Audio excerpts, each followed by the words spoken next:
Excellent. So my background is, first and foremost, I will say, rooted firmly in journalism. I was influenced by my high school journalism teacher, Mr. Cafferty at Sycamore High School in Cincinnati, Ohio, was the editor of my paper, so that was very formative for me. So I first of all appreciate what you do and know the impact that you can have going forward.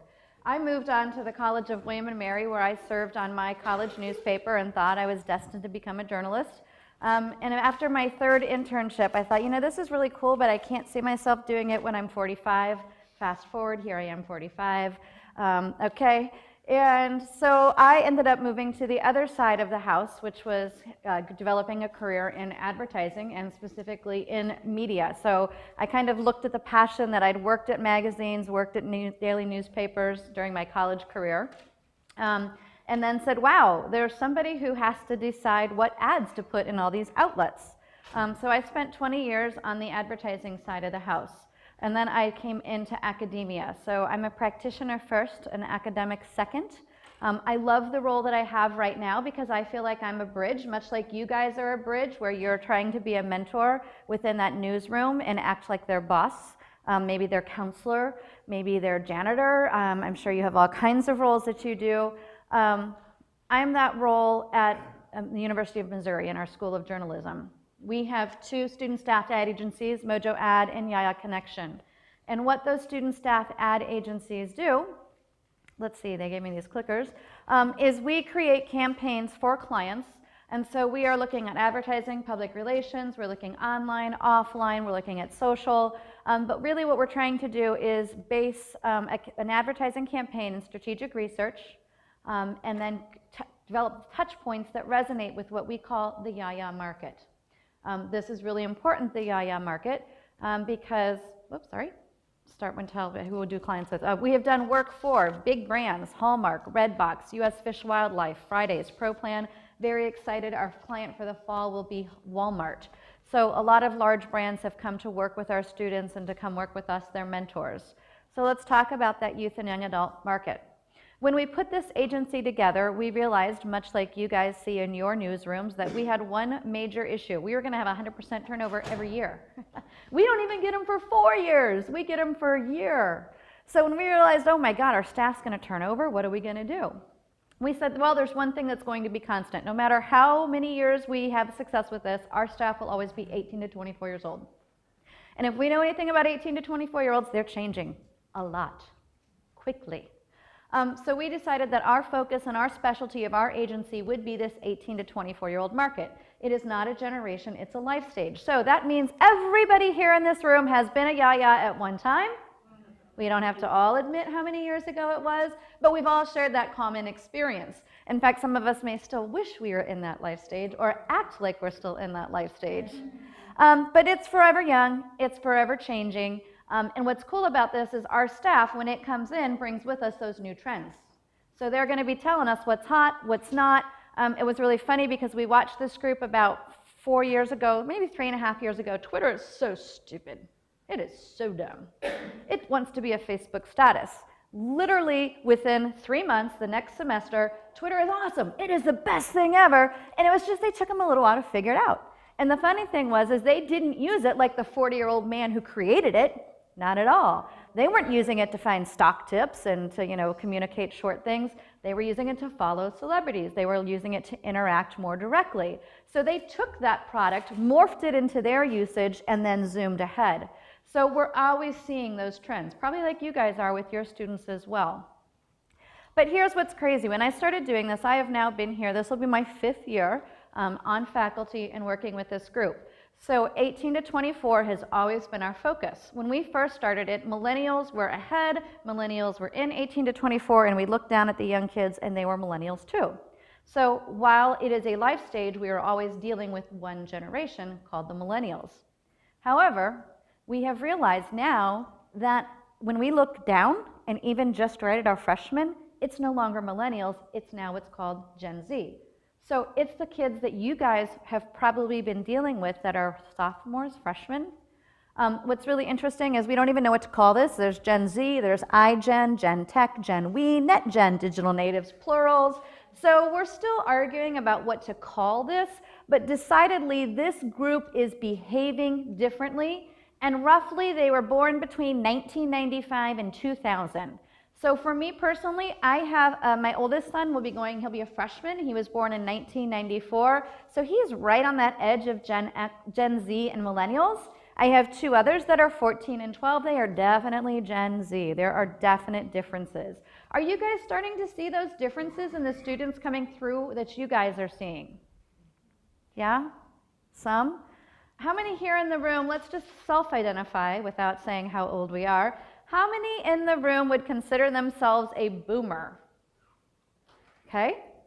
So boomers, you were responsible for raising the millennials, primarily. So we can blame you for everything that we hate about them. How many here would say they're Gen X?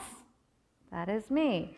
We're responsible for the Zs, so whatever their good things are, we'll take credit for them, right? Anybody here a millennial themselves? Because millennials, the older edge of the millennials can now be in the workforce, having babies, starting the next generation. So we've got all three generations here represented in the room. And I think that as we start to look at what's happening with Gen Z, especially as it relates to engaging them as young journalists, we're going to realize quite quickly we got to change our gig, or we're not going to make this profession enticing to them or bring it to them in a way that's relatable. So everything that you're seeing today, in case I struggle with the clicker, this was all what my students in Mojo Ed did last fall. We always produce the State of the YAYA report. Everything you see, the research that was developed, the graphics, the presentation, all done by juniors and seniors in college, guys.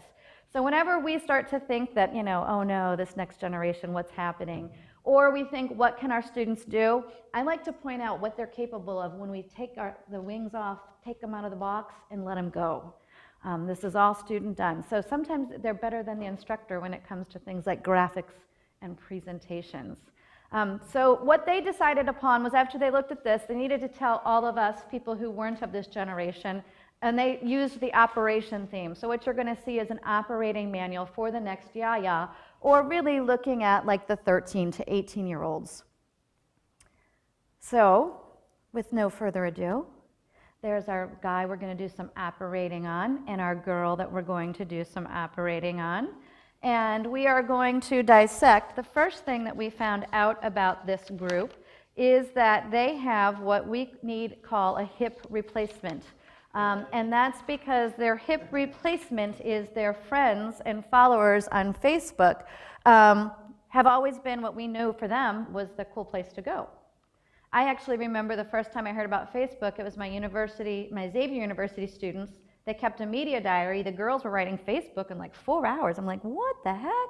What? And I had to stop the whole class and ask about it. And then I realized at that point in time, you had to have that .edu address. So I had a business model. I was going to charge parents so I could go spy on their kids. Darn, Facebook ruined that business plan. But that was their space. That's where they lived. My 12-year-old, he's going to be 13, I said to him this summer, hey, Ryan, you know what? I think you're old enough. You're responsible. Why don't we go ahead and sign you up for Facebook? Why, Mom? To stay in touch with Grandma? He would have 3 generations, a great-grandmother, a grandmother, and a mom on Facebook with him. Is that the cool place to go? Heck no. So my parents are there. That's not cool anymore. So if you think that you're hip and cool because you're on the Facebook, or you're trying to talk about Facebook rules and policies that your high school has implemented, they are 2 steps behind, guys. That is no longer the cool place. They are going to find platforms, much like I told you how they found Twitter and shaped it to them. Where are the young people going today? Anybody know? Instagram. And you know what that was supposed to be? A photo sharing. Make pretty photos. Heck no. You ever seen what those kids do on Instagram? Hashtag do you think I'm cute? Hashtag which girl do you like? They take these pictures that ask people to say the 3 things that you're doing. Will you go out with me? It is definitely not about photo sharing. This is where their platform is. And so what's interesting is that we see the Facebook profile for 12 to 17-year-olds going down. And what we see are Instagram, another popular one is Tumblr. I call it teenage angstland. I mean, we used to write things in notebooks and nobody ever saw our dark and dreary poems and, you know, our crazy photos. They put it all out there on Tumblr for everybody to see. They love to share their teenage angst. So Tumblr's kind of a funky place when you go there with your students, but it's pretty crazy. And then who knows what else they're doing? Anybody else see other platforms other than Tumblr and Instagram? That this Vine. Well, which Vine is part of Twitter. Instagram now has the same type of videos, but we're definitely looking that these students, these types of people, prefer to communicate even in short snippet videos versus even 144 texts. Picture's worth 1,000 words. A moving video must be worth 1,000,000. So definitely those two. Anybody seen Kik? Kik is like a group messaging system. It actually started over in Europe where they had their texting hadn't come unlimited yet. And so they found out if you kind of used Kik or Keek, depending where you're from, you could communicate with the group, identify groups on the fly. So I can have my Keek study group, I can have my Keek sorority group because I'm in college, and I can have my secret crush groups. But they can be mutually exclusive, and I can do short form messaging back and forth with those groups. And I'll do Snapchat. Oh, thank you for mentioning Snapchat. Again, a photo-based piece where I take the photo, and then in theory it disappears. Of course, we all know that nothing disappears on the internet. So it is definitely one of those things that we need to be aware of because things come and go. And in high schools, gosh, lots of rumors, lots of craziness, lots of drama. Yes. What did you say that was? Snapchat. It looks like a little ghost. Snapchat. So the icon looks like, for those of us of a certain age, a Pac-Man ghost on a yellow square. And the idea is that after it goes, it disappears. So, you know, that bad photo of you or, God forbid, that sexting photo of you should disappear. But again, it can be screen grabbed and they can be moved forward. But Snapchat is another one that's really big. So when we think that our school is being so progressive and that we finally have a Facebook policy, so last year, and definitely, again, helping these students and these young journalists understand how do we use these tools, right? How do we use them to be a journalist? How do we go for sources? There's a news organization. Has anybody from Newsy come over to speak with this group? Adam? Okay, so you went over to Newsy. So Kyle Luke is their audience development specialist. Kyle is actually in Mojo Ad, one of my students. And Kyle is responsible for now, they actually have the audience and development and editorial kind of working together. And what he's doing is looking at places like Tumblr and Reddit, which is where early adopters are. Reddit, R-E-D-D-I-T. If you don't know that one, R-E-D-D-I-T, Reddit. Reddit and Tumblr, he is looking on things that are trending and what people are talking about. And that's where he's guiding his editorial team to say, hey, there's a big news about, there's a scuttlebutt about. And so it's not necessarily a place where you're going to use for sourcing formally, but it's a great place to find out what's going on, kind of those early adopters. So we see that news organization using those tools within their reporting, and those students probably know more about that than you do, but you understand good reporting. So how do you bring what they know and what you know together to make it an interactive learning experience? The worst thing you can do is tell them it's stupid and unreliable, and it's like as bad as Wikipedia. Because guess what? They're tuning you out. You're just so not there. You're so not hip. You don't understand. And if we want young, responsible journalists, we got to help them understand those tools. So the next thing we've also figured out about this group is they have this way overinflated sense of ego. Anybody notice that about this group? I don't know where it comes from. You know, I mean, let's face it. They watched Justin Bieber go from YouTube to sensation. They watched 5 young boys called One Direction that came onto a show that they could audition for just like anybody else.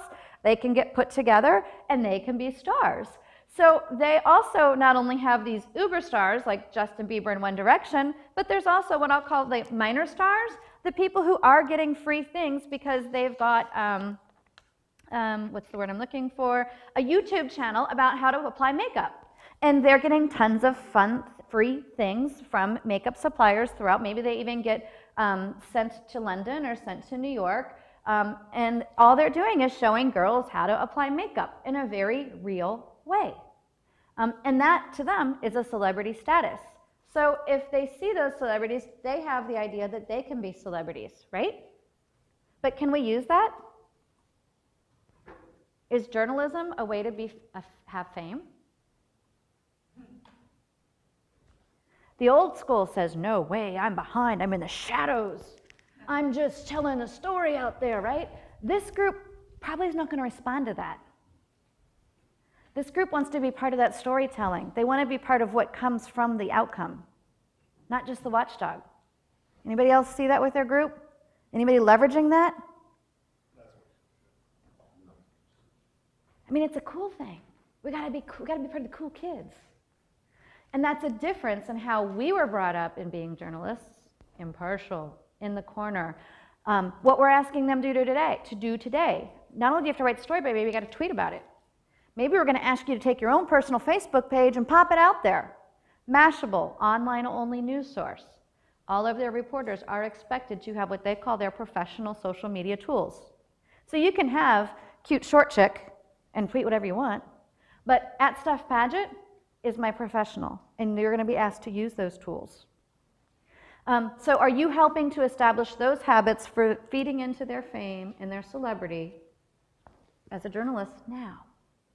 Help them clean up those profiles. Think about, yeah, maybe you need two. One that you've identified, one that's professional, but also maybe help them understand how this profession can lead to that celebrity. Anybody have good stories of students who have gone on to achieve fame with things they've done? I have one as well. I used to refer to him as Maven. Oh, they're going to give you a microphone so everybody can hear you. Okay, I Will? have a student who I would refer to as Mayor Maven. He knew Okay. everything. And if we were having a fire drill, he'd come see me in the morning and say, hey, just so you know, 7th hour, we're going to be having a fire drill. Like, that's unbelievable. And he sent an email to a couple of teachers last year saying that out of the thousands of students that applied to be a New York intern, I want to say maybe with the Today Show, he is that person, and his goal in life is to be Matt Lauer, and he will. So he's well on his way. So hopefully he's not one of those interns trashing Matt Lauer, since he likes them. But those, and you have to also remember that sometimes we have a definition of famous and they have a different definition of famous. So having the most followers within their school may be just enough fame. Having 10,000 hits on a YouTube video. But I think, again, we can leverage this, but we have to realize that there is a goal that sometimes we don't see, we don't understand, we think is ridiculous. But in their world, it's plausible. So the next thing we find is that they, this kind of crazy sense of celebrity and all this social media has led to a different definition of what we might call a heart-to-heart. And so when we think about heart-to-heart, we think about those friends that we know, that we've endured. You know, we look on our Facebook and we go, oh, elementary school friends, high school friends, you know, first job friends, college friends. But we all designate them or refer back to probably a point in time where we actually knew them. Right? There's a relationship. This group, all out the door. Followers and numbers, sometimes it means personal validation. Cool, let's have a contest and see who gets the most followers on Instagram today. Ready, go, boom. It's like a poolside game. So some of that is not about connecting with people. Some of it is about validation. I have more than you. But the reality is, guys, real relationships, things that we are so used to, and even millennials, it was usually started out by, I'd meet Jen. Hi, Jen, how are you? If I think Jen is okay, I might invite her to LinkedIn because that's professional. Maybe over lunch we find out we have a little bit more in common, so maybe I'll follow her on Twitter because she has a cool hobby. And then if I really like her, I'd let her into my Facebook circle, right? But there was always this personal connection that moved to social. This group, that rule is out the door. It is not uncommon that they find someone through a following, through an Instagram, through a tweet, and they develop what can become a meaningful relationship, online first, offline second. Blow your mind away? As a parent, I can tell you it did for me the first time my son said to me, and this is my very shy 18-year-old son in Atlanta, Mom, we're going to be in Atlanta for a week. can I see my friend? I'm like, what friend do you have in Atlanta? You don't have any friends in Atlanta? What do you mean? No, Mom, I have this friend in Atlanta. How do you have a friend in Atlanta? How long have you known this friend? 5 years. 5 years. I was like, when you were 11. What do you mean? You have a friend? You weren't even in Atlanta. No, we met, video games, playing video games online. So that started out, we played some video games together. Then it moved over, and now they Skype every night. I mean, it sounds like there are 12 kids in my basement every night. It's his online friends. He and the kid from Atlanta, and the mother and I both had this meeting, like, are we bad parents, like letting them meet? And then my brother freaked me out because I let him stay over there, and I'm texting him, and he's like, what if they have him tied up and they're just texting and responding? And I'm like, oh my gosh. And my son thought I was completely ridiculous for having all of these fears because, again, for this group, it doesn't have to be face first. Online first is perfectly normal in their world. So again, when they tell you a source and they say, I've never met that source, and you go, that's not a validated source. In their world it is. I've read all their tweets. They haven't tweeted anything crazy. I looked up, so that for them is very legit. But in that same circumstances, the other thing that's interesting is that they've got these big groups of followers, they have these large things, but their small group of intimate friends is still small. Some will even say it's smaller, the group that they really call intimate. And what's heartening, in my mind, is that a large percentage of these groups still prefer face-to-face interaction.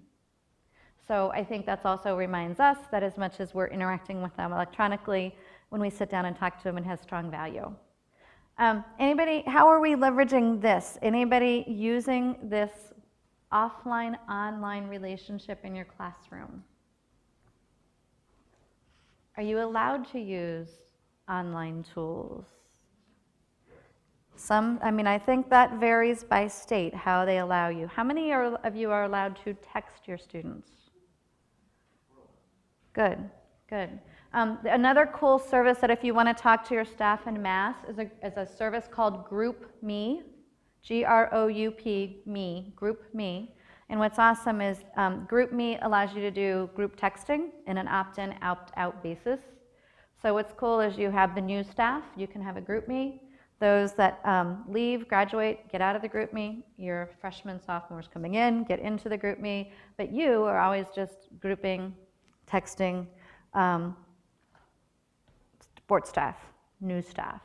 But it's a nice tool. It also starts to then make it a little less one-to-one, so it doesn't feel, if you're using that grouped piece. Still involve exchanging of phone numbers? You can do it one of two ways. You can invite through email, so you don't have to. So you can say, hey, Brandy, I'd like you to join the new staff GroupMe. You send them an email, and then they come in, and you don't have to, or you can add by a phone number. But we've used that to get around a no texting rule because I didn't have to go. And there is a way that if you don't have a phone or you don't want to incur texting charges, you can go to GroupMe via the web and see the messages. Okay. So it also allows those people who unifier. But that's kind of a fun tool.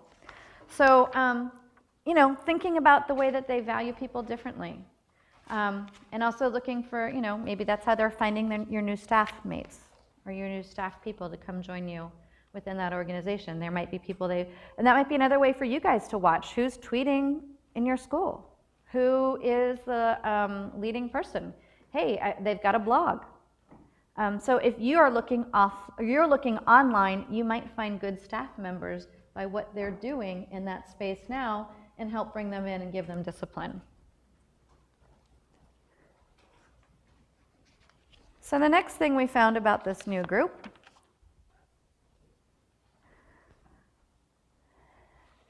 is that they need a little elbow. They're not afraid of a little elbow grease. If I need to make money, I'll probably have to take a risk and start a business.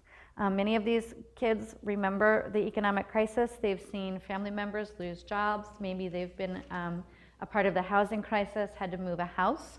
But they realize that job, the idea of going and graduating and going to college and getting that job that lasts you until retirement is dead and gone.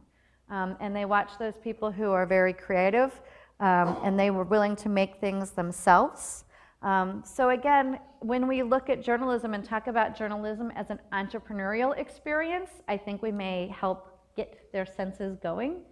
I don't want to go work for A, evil corporation, depending, or B, I don't want to go work. I just read that they've laid off 2/3 of their workplace. Let's face it, especially in the newspaper industry, it's not a great time to be talking and sharing about being in the newspaper industry. Every day you see another report about how many are laid off.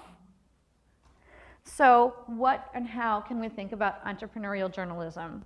51.8% of these kids are not employed. So maybe they're having a hard time just getting jobs themselves, and finding their own things. We know that this group is going to have a tougher time getting into that job market. So looking at entrepreneurial, looking at Newsy as a startup, showing them Mashable, showing them Huffington Post is another cool model. But looking at those things that are alternatives and presenting journalism not as just those things that we've seen. Here's the newspaper, here's the TV. Oh, it's crazy, there's cable news now. So looking at this as an entrepreneurial profession might help to get them jazzed up and excited. And there's lots of cool things going on in the space. Anybody have any good entrepreneur journalism things they share? Look within your community. I think you'd also be surprised if you go to your Chamber of Commerce and look and start getting what kind of startups are there. A lot of them are rooted in journalism. Maybe they don't use that term anymore. Again, that's not hip and cool. It's not something that usually gets funded.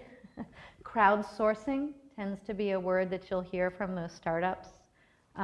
Community content sharing, content creation.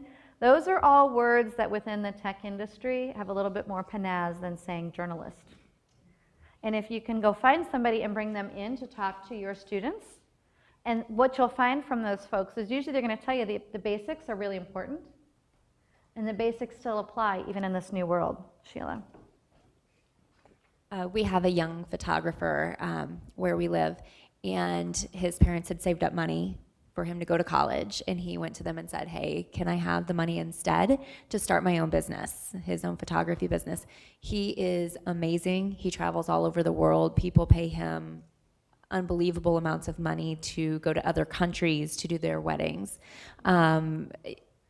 Great success story. He's just fantastic. And so having someone like that come back in and talk to the students could be very motivating and engaging. So again, just thinking about our discipline and our field a little bit differently. Whenever I go to any agency, digital, non-digital, and I say, what is the most important skill that we can teach them as a college instructor? Strong writing. Strong writing. But if you and I say that, they go, oh, you're making me write a paper, right? But when they hear that entrepreneur say that, you know what, I need to write proposals to those clients in order for them to take me to their wedding in the Grand Cayman Islands, then they start to understand, this is why the writing is important. So really look for those entrepreneurs within your town to come support what you're doing and show how it matters in the new world.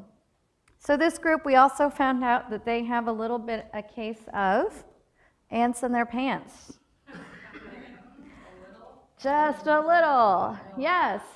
And so as long as I can remember, they've been doing several things at once. Anything less would be boring. So again, this is a group that has been in organized play dates since they were 2. They have been in swim lessons. They have been in, kinder music and mommy and me and this and that and this and that and structured and busy and used to doing things. So they want you to adapt to their world. Now, it's very interesting. There's a lot of studies been going on. I've heard quoted recently that says, oh, you're not effective at anything when you're multitasking. But for them, it feels natural. It feels logical to have earbuds, a computer, and a TV, all 3 going at once. And so when you're in the classroom and you're sitting here, look at all of you multitasking, right? So I am just trusting that all of you are engaged in not writing your assignments, but you're taking notes or you're tweeting about me. And you guys have to have that same level of trust and engagement with your students. You got to vary it up. Show them a movie, show them a clip. Ask them to find the clip on YouTube. I mean, those tools that are there, sometimes we're scared. Shut those computers. I have my own colleagues that do that. I don't want to see anything. But instead, can we again use that? Can we use that to engage that reporting sense of curiosity? I always get mad when I ask a question and I say, Google it, and they look at me and I go, find the answer. Pull the darn phone out. Pick that computer up. If you can't find this answer, what's wrong with you? So help them understand that multitasking and leveraging them to develop that sense of curiosity that we need as a reporter. How did you sort of get used to being comfortable with the students multitasking? Because I know that that's a problem, maybe some of a problem that I've had trouble with myself, and maybe some of the other teachers. So I do a lot of well. wandering, and I do a lot of this, and then I'll come up, and I wouldn't be surprised to say, "Great Facebook status. So glad you're enjoying it." So I'm a little bit in your face with it. So I wander and I catch them. And then again, I challenge them with things so that I have to get them directed. So, hey, I need a YouTube video of this. Go find it for me. So trying to focus if they're off screen. One of the great examples that I always had is I gave a lecture during the first round of the NCAA tournament.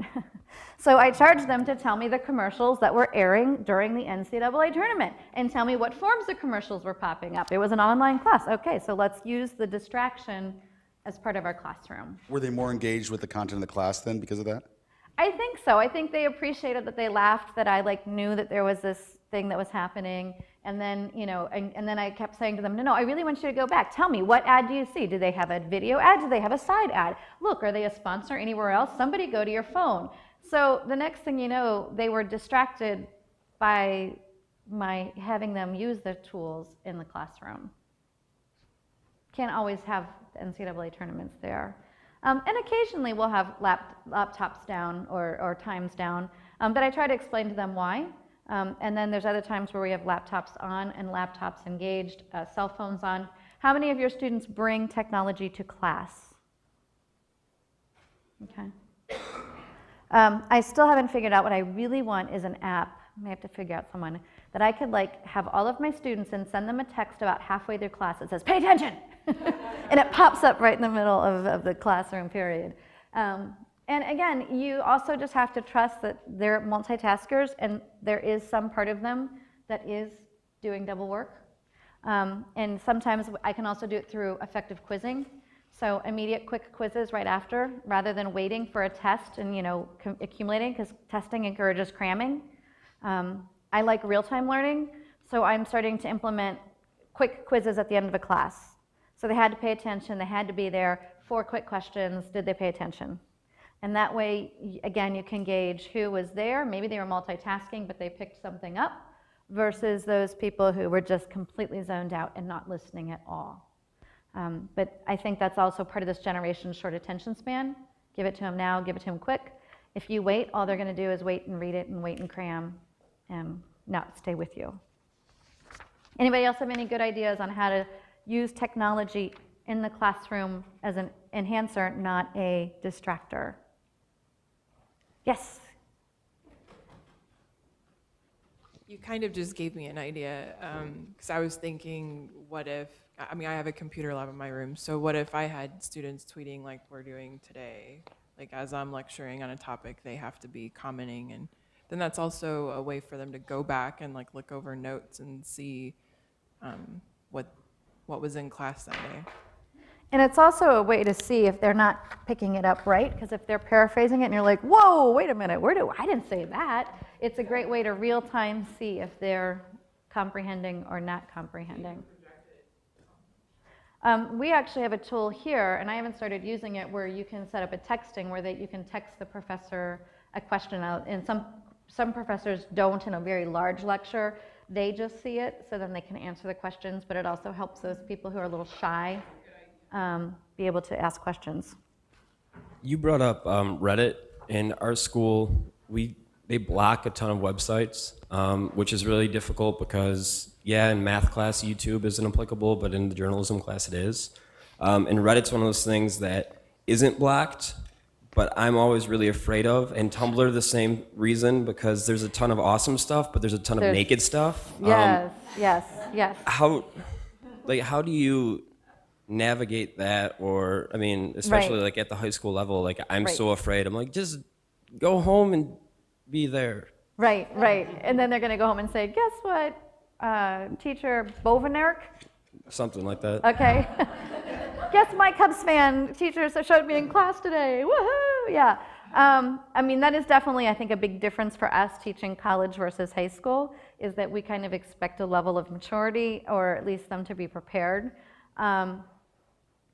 I do a lot of screen captures because then I can see what I do beforehand if I'm nervous about going live.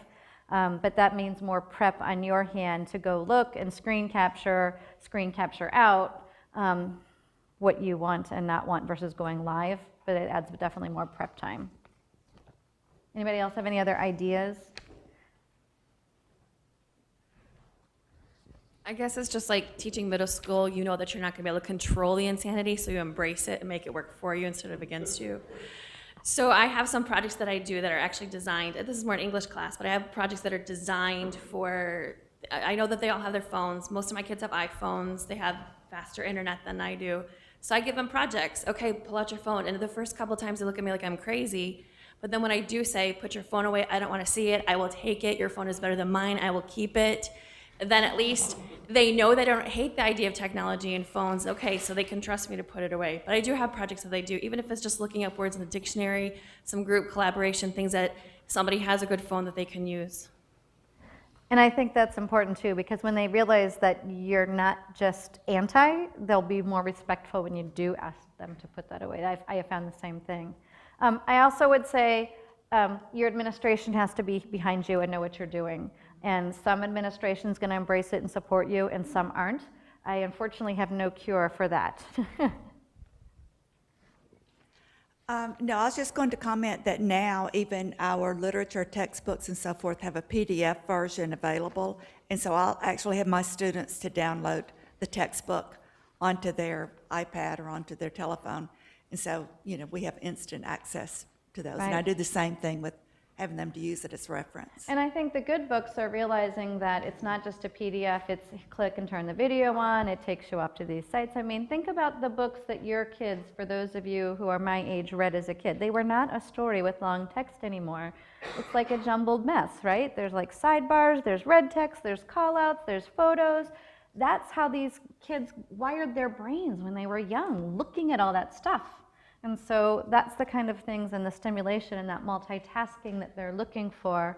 And you'll, I think, you know, like everybody, figure out who's good at it. I mean, my son gives 0 verbal cues. I mean, he's the kind that's looking down, he's not there. But then you test him and you ask his recall, he's heard everything. He just doesn't give you those strong verbal cues that we're used to looking for. So we're just hopefully getting and having classes where you can know your students, help them understand multitasking when it's effective and multitasking when it's not effective. And embracing letting them listen to their music. If that helps them write and gets their juices flowing, let them do it. So the interesting thing is that as crazy as they are and as wildly out there as we think they are with this technology, in some ways this group is very grounded. They have planted feet. They realize they grew up post 9/11. They have grown up with 2 wars happening. They have grown up with incidents that they just can't control. And so I think this group is a little bit more reality-based, that, you know what, there's probably going to be a crisis in my lifetime. And they know that they can't always control that as much as they want. So in this case scenario, it's kind of an interesting double-edged sword where millennials are incredibly optimistic. About 26% of this group thinks they can make no or almost no difference at all. So we've got a third that think, yes, they can make a big difference, a third that says, some, and about 26% that says, I can't at all. So this generation isn't necessarily as optimistic and can do as what we've seen from the previous generation. So helping them understand maybe little ways that they can make differences versus saying, hey guys, let's go save the world with our journalism. Maybe we can get better lunches, guys. Let's start little things, right? I think that helps to make them see the things. They can't grow up and be necessarily the next Woodward and Bernstein, which is kind of interesting with the fame, right? We got fame, but a little bit pessimistic. Interesting dichotomy. Yes? So, okay. Do you think that you're still using examples in our curriculum of like the Woodward and Bernsteins and the journalists changing the world are valuable? Or should we ground it a little bit more? Good question. I mean, there's some fame and fortune that come with Woodward and Bernstein. I mean, I think it might be more, look, they became famous. But you might also say, here's the guy who got a stop sign. Our own famous Clyde Bentley, who got a crosswalk established. So maybe you show them some big ones that have fame and fortune, but you show some small ones that have community differences as well, and balance out big with small so that they don't feel like, okay, if I don't get this level, I do nothing at all. Community changers. So we also find that this group has really creative genes. And what's really cool is, you know what? This is kind of crazy. They expect to be content creators. So that's kind of different. Part of being a journalist was, look, you get to write things. These kids go, anybody can write things. Anybody can create a blog. What's so special about that? Anybody can put a YouTube video up there. So what we are trying to see, or what we're watching this group do, is they look at the trends, but then they adapt them. They personalize them. They don't want to just be different. They want to own it. So when they go to Pinterest, which is, I think, part of why they see Pinterest being so wildly, because I can be inspired, right? I can see something, I can do it better, I can do it different, I can make it my own. So creating content is not necessarily a great motivator for this group. So how can they create content differently, better, unique for your school? Do something cool because they want to be recognized for the cool idea that might become the new cool latest trend. So helping them, again, understand, okay, all your friends are on Instagram. How do we use Instagram with our high school newspaper?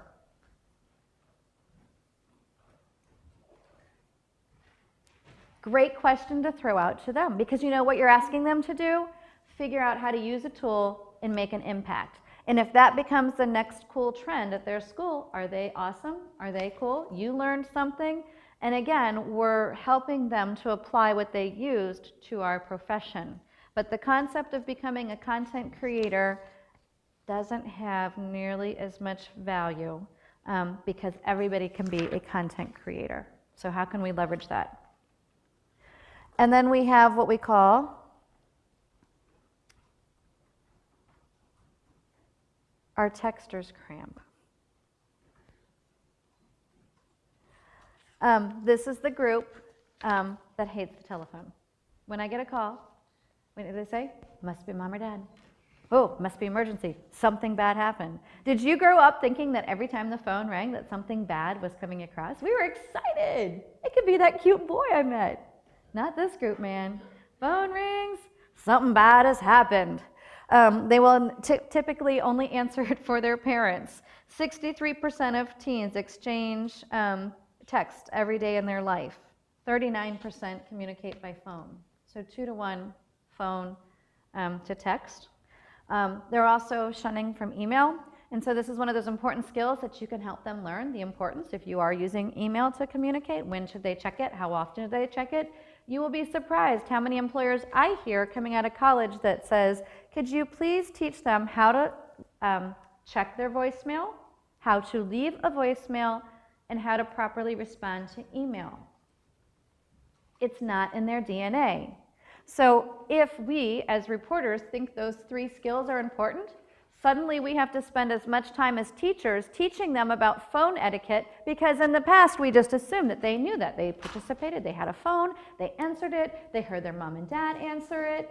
So it sounds silly, but we have to adapt our curriculum to help them think about, okay, in the professional world, that person that you just reached out to get a quote from the story probably won't text you back or leave hashtag story response, hashtag quote, right? That's the way they operate. So we have to sometimes step back and teach those really what we think are basic skills to this group. How do I leave a message for a source? If that message calls me, if that person calls me back, how are they going to respond to me?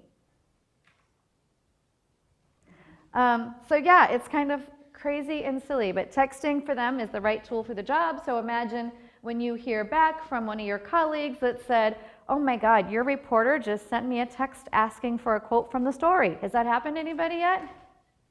Yeah, that's the way. Why wouldn't I talk to that person the same way I talk to my friends? And again, that real phone, oh, I'm creeped out. So making them call each other, making them set their voicemail up so it says that you don't just get the standard, hey, leave a message. I mean, those are things that we think are so stupid and silly, right? But these are things that this generation needs to know. So we have to adopt our curriculum to help them learn those skills. Should we change our journalistic practice or how we teach journalism to respond to them? For example, I've told my students before, no interviews over text, but now I'm rethinking that. And I mean, I don't know, is anybody else kind of, you're hearing this and maybe rethinking that as well? I mean, I would say if they're talking to another Gen Y person, a student to student, that texting interview might feel very natural. But goodness, we probably wouldn't want to find Mr. Gafke and have a text with someone who's a different generation than us, unless that person says, I am very comfortable with that. Because I'll misspell with the tiny keyboards and you won't be able to read it. Yeah, so I mean, maybe peer-to-peer, that might feel very normal, but they have to, I think, know a little bit about who they're talking to.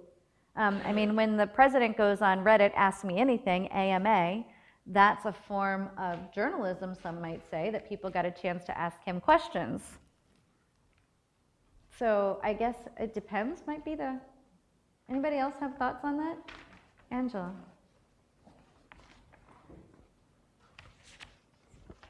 When I advised yearbook, we worked on it in the summertime a lot, and so of course kids are gone and you can't get to them as readily as you can during the school year. So they would often text kids for a quote about the soccer season or whatever it might be. So I agree. I think it is going to be kind of on a case-by-case basis, because if it is a peer and it's something quick like that, that's fine. If it's something about a major change in a school policy, whether it's a peer or an adult, we probably don't want them texting that. And that's a good question then, on also, do you correct spelling? Or do we let them look like idiots if, I mean, that's where we as journalists sometimes have that power, right? Oh, we want them to look good, so we change their power. We thought they were an idiot, so we left their misspelling. But do we apply that consistently, fairly? Is that a form of bias that slips in? I've had students email teachers through email before, because on their planning periods or when they did have time, they needed to run around and run errands and write lesson plans and get things accomplished. And that was really the only time they could give students, was via questions and answers on email. Did I want to do it that way? No, but that was how we had to get the story. And did you have to remind your students to go back and see if when the teacher responded on the email? Because they sent it off and then they're like, oh, wait, you mean they sent it back to me as an email? Well, and I have to remind them sometimes, like, don't forget deadlines are approaching. Right. And then it's, oh, yeah, I forgot I emailed. But, I just keep on them about deadlines anyway. But sometimes you do have to remind them. But they're pretty good about checking their email constantly. That's good. That is good. So, yeah, I mean, I think acknowledging that difference is really kind of what we're hopefully going to be looking at. So this whole report and the summary of the things that we talked about today are available on our website. So if you go to mojo-ad.com, you'll see links that will download a PDF report, lots of numbers, all the sources are there and accredited. One of the ones that didn't make it into this one that I wanted to talk about is, again, also how this group finds news. This group, 94% of teens use Google for news at least once a week. This group, the idea that the news will come to me at my front door and I will go pick it up and I will consume it from page 1 to page 10. Deader than that tree that paper is printed on. For this group, they really see that news comes to them. They don't believe it's something you need to seek out. They believe that through things like Twitter and Instagram, even Facebook, that the news that they need will appear in their feed. It'll show up if it's important to them. So again, as we're trying to appeal to this group to be part of it, they aren't going to necessarily be readers. Again, think about this group coming in as now parents who are Gen Y, Gen X. Gen X are much less likely to read papers than boomers, so they're not seeing mom and dad be avid readers at home either. So this group really does look at things differently. They will look at things like College Humor, The Daily Show, as potential news sources, The Onion. All of those have a humor sense or humor twist to them. They also want to know a little bit about what's going on, but it's really hard to get them engaged at a deeper level. So in this generation, if I need to know it, I Google it. So why would I put that much data into my brain? It's more like they're skimmers. Lots of head shaking on that one. But they also believe that if I need to find something more, I can go to the website and I can find what I need. So it's not that I have to go to page 2 to look on the op-ed page or the second section to find the school board news. It's I would Google it and it would be there. And I think that's a different also approach in how we engage them, and then also how we're delivering it out there to our consumers. If all of your constituents are your high school peers, they probably aren't waiting to get that newspaper and read it cover to cover. They're going to find it other ways. Anybody else using some of those tools to deliver their news? Not yet. So, and the other thing I think some people do that's an error is, okay, so therefore I'm going to take every story and I'm going to make a tweet about every story. I'm going to make a Facebook post about it. And that's also not effective. That's like that news throw up. It was really funny if you watched the whole Koreana air crash. So it was first like people from the crash scene very going, and then all of a sudden you started seeing the regular news organizations come in, and then they just like, again, we're doing way too many like updates, same things, not giving any new news. So there's somewhere in a balance between that, but again, what's great is the students are more organic users, so you got to listen to them and their instincts when it comes to how do we promote this in those spaces, and work together and test and learn, because this is the other thing. In the old days, we put a paper out, and I don't know where and why Moses came down from the mountain and told the people in advertising that 2.5 people read every single paper. The mythical readers per copy number.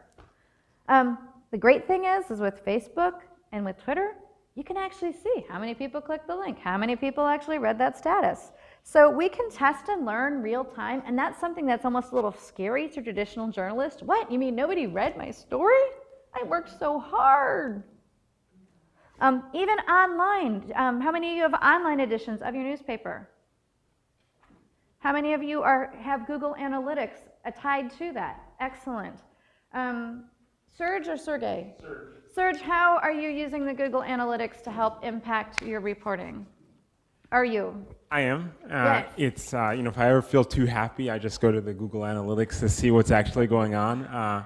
About 1,000 viewers in any given month, but many of them are likely from the Ukraine or some other part of the globe looking to do some identity theft. About 1 minute, 34 seconds is as long as they stay on, and 70 to 80% bounce rate. So they stumble through us to the real story. Interesting.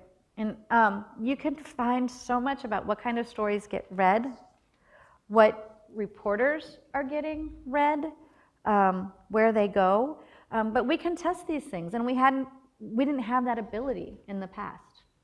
If you link your Google Analytics to your Twitter feed, you can see is Twitter bringing more students or more readers than Facebook. Maybe if Facebook draws a certain kind of reader versus Twitter.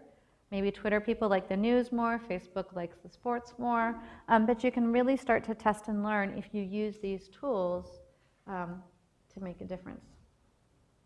I was going to say, one of the tools, YouTube has a tool where you can see when people drop off, when they stop watching, right? And my students created a newscast for a long time, had a newscast that was just online, and just recently I had to suggest to them, well, let's break up the individual stories and put them online because people aren't watching the whole newscast. And we knew that because we looked at those analytics on YouTube and found out that of the 130, 140 people who watched, who our total views there, like 80% were gone after 2 minutes. And we thought, okay, well that means that we need to make things less than 2 minutes for them to watch. So you broke it up into under 2-minute segments. And again, these guys love videos, so using Vine and Instagram to seed people to read a story. I know that sounds counterintuitive, but they will find fun ways, they will find cool things. Sometimes you can use Vine and Instagram to put up series of charts. But again, the students, if again we empower them and say, okay, you created this beautiful piece, now let's get people to read it. How would we use those social tools? I think you'll be surprised because again, that's part of the news process now. There's so much content out there. Advertisers are creating content. Individuals are creating content. Everybody's creating it. You got to do something extra to get noticed. You can't just print the paper and put it out there and expect people to read it. It's just not going to fly. Big emphasis in the past has been on the disposable income of the younger generation. What about this group? Do they have more? Do they have less? And are they willing to part with it? If we look at the employment trends, we would think that they have less because so many of them aren't working. However, they seem to be willing to spend, or I should say their parents are willing to spend. So perhaps it's not their income, but given that this group, I think it was 36% of them had a smartphone, somebody's forking out that money to spend those. We see that the average amount that they spend on apps or downloads was about 24 bucks a month. So that might be 28 rap songs, that might be 2 games. But we do see them spending money. However, research says it might not be their money if they're not working. But definitely in spending in technology. A lot of money going into that area. Sheila posed a question just a bit ago that parallels one of mine about, gee, I'm beginning to rethink my approach with my students. Would you expand on that just a little bit with one of your tweets a few minutes ago? It's mostly because I had my own son in class this year. And so I was seeing things in the classroom, and then I was seeing them at home too. A lot of the, okay, you're listening to music, you're playing this video game, and you are doing my homework. What in the world? You cannot possibly, but yet he would get in class, he would have these brilliant answers. He was totally invested in all of those things. And so I think I need to let off a little bit on my, you guys have to be focused on this, you have to be focused on this, because I guess they're able to do all of those things at once. And I'm not giving them enough credit for that. I think that's true, and especially in the high school environment where hopefully you can also have more control over, you know, can they sit a different way, can they look a different way, can they get up and move in your class? You know, a generation that's been raised on Ritalin because we put them all in chairs and want them to sit for 8 hours a day. Come on, we can't do that. So what can you do within those physical modifications? Oh, we got Carolina, sorry. Carolina, it's okay. Carolina. Yeah, it's okay. I actually just posted on Facebook a comment on that same thing, that in my classroom, they do get to use, whether it's their smartphone or the laptop, because we have laptops for every student in my journalism class, they do get to use those things. They listen to music, or they research information on either YouTube, video news. They sometimes read news too for their sources. But I do what you said. I go around, you know, and check their screens out or check their phone out. If they are playing video games, because I do have some that like to play their video games, if they play video games or are off task, I basically take away their privilege, because I tell them that it's a privilege. I tell them beforehand that this is what's going to happen if I see you not working or not like on task, but basically they can listen to music, like I said, all those things. So they get the privileges taken away for a week, sometimes depending on the offense, 3 days. But they have to work on an editorial, and they have to start writing it, like handwriting it. They have to do everything written. They will go and find a source in the school, you know, so they have to write. And sometimes they don't mind it as much. Other times, oh, I want my computer, I want my phone. So then they start all over again. All right, you want your privileges, you're gonna be on task. Most of the time it does work. Most of the time my students are working. There's always that one student though that kind of wants to push the boundaries, but. Well, and I'm going to challenge on that a little bit, because if I go into the real world, is it a privilege or is it a tool of the job? Well, these are high school Right, students, though. right. So I know, I know you're trying to establish those, but at some point in time, they have to learn how to use that responsibly in their job, because it is part of the tools we have today. Just like a pencil and paper are the tools that are the basics. Right, and I'm not saying Right. that this happens constantly in right. my room. It does not. It's just as far as an example, and Yep. this is the repercussion that happens if you're Yes. not on task. And here, this is what will happen to you. Out there, what happens to you is you get fired if you don't do your job. Yeah. But and I completely understand that challenge in that world, but it's like, wow, there isn't a good model for us. We're all out there trying and learning. And also to echo that, I mean, I used to, in college, listen to music while writing scripts, and that's how I better wrote scripts. But when you're at the high school level and you're a teacher, you also have administrators coming in and putting the pressure on you. If your students are listening to music, they're not fully engaged in what they should be doing. And then when you take it away, well, they're high schoolers. They should be responsible enough. And in my class, it's, you have that ability to choose to want to learn or not, but that's not how it is when administrators come in, because there's no Right. child left behind, and we have to make sure everyone's at full engagement and things like that. So I completely agree that this is a privilege and you should learn how to manage it, but it's tough when you also have to turn around to an administrator who does your evaluation. Yeah, yeah. And I think that's, again, where I don't envy where you guys are in an environment that's slightly different than a student that's been accepted and chose and paid to go to the University of Missouri and is now a senior in an elective class. I've crossed a lot of hurdles that you guys don't necessarily have to cross to get them engaged. I think if you're trying to think about like the professional world, it's about culture, that every classroom is going to have its own culture and every newsroom is going to have its own culture. I mean, I've worked at places where it's like, we can only listen to Light FM, and it's like, how much Nora Jones can you take? But there are other places where, it's free reign. And I mean, since you are sort of the leader in that room of that culture, you can set that and determine that and say that this will not always be the case, or it might not be. And I think high schoolers freak out because they're like, well, in Mr. B's room, and you have to sort of separate yourself from maybe that school culture sometimes and look at it as a culture of journalism, which is, I think, hard and difficult and sounds great, but. The two things that I hear consistently, other than the fact that the basics are still important, so don't go as we're adding all this stuff in. We still got to teach the important, like how to write, right? That part is still important. The other thing I hear is helping the students understand being curious. That again, in an environment where we're teaching to tests, being curious is not something. So hopefully the journalism curriculum is a place to stimulate curiosity. And then also being self-directed, because chances are, and again, these kids are that way. When Facebook changes their status or their news feed, we as adults freak out. Oh my God, where'd it go? I can't figure it out. These kids are like, oh yeah, whatever, and 2 days later they have adapted, right? They are used to a world that changes. So we have to take that part, what for them is normal. Hey, if Twitter changes something, they don't tell me, we just figure it out and go, and see if we can apply that to that culture of learning, culture of working.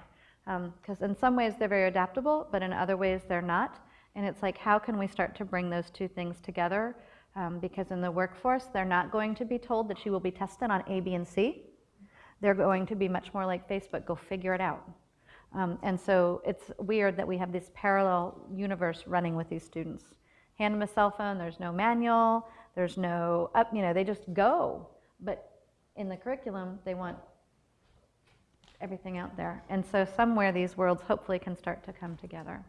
Again, don't have that manual, but hopefully we're all there being challenged. So I think I'm into your lunch period, so that's the least envious place to be, is between a person and their food. Is that correct? Yes, well, thank you so much, Stephanie. We love inviting Stephanie to speak to us because, we deal with and we work with students every day, but to step back and think about think about them in the ways that the YAYA report has done. I think it provides a especially poignant insight, and it really helps us. So thank you so much for spending some time with us. Thanks. Thank you for coming.